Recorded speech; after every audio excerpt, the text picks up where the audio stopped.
California Governor Gavin Newsom launched his new podcast, and his first episode generated these headlines. The LA Times is reporting Newsom's remarks about trans athletes has some Democrats sickened and frustrated. The Guardian wrote, Newsom condemned for throwing trans people under bus after sports comment. And Forbes, California's Newsom, longtime gay rights ally, opposes trans athletes in women's sports. Here's Newsom on his podcast debut with conservative commentator Charlie Kirk. Would you do something like that? Would you say no men in female sports? Well, I think it's an issue of fairness. I completely agree with you on that. It is an issue of fairness. So it's deeply unfair. Would you speak? It was this exchange that created the controversy highlighted in headlines.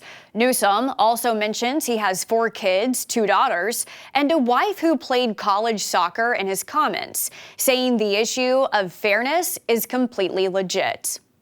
In the same response, Newsom expressed sympathy for the group.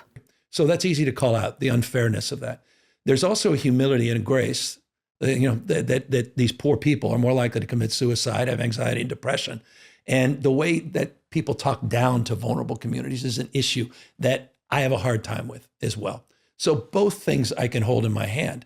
However, some members of Newsom's own party condemned his remarks, including the state's legislative LGBTQ caucus, who wrote, "We woke up profoundly sickened and frustrated by these remarks. All students deserve the academic and health benefits of sports activity, and until Donald Trump began obsessing about it, playing on a team consistent with one's gender has not been a problem since the standard was passed in 2013.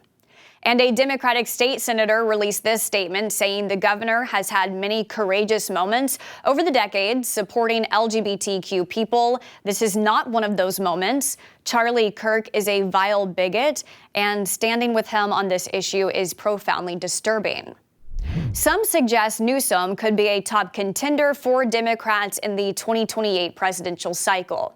And some polls on the controversial matter suggest Newsom is in the majority on siding with the issue of fairness. 79% of people believe biological males should not participate in women's sports, according to a New York Times poll out this year. The same poll revealed a large majority of Democrats, 67%, agree trans athletes should not compete with women.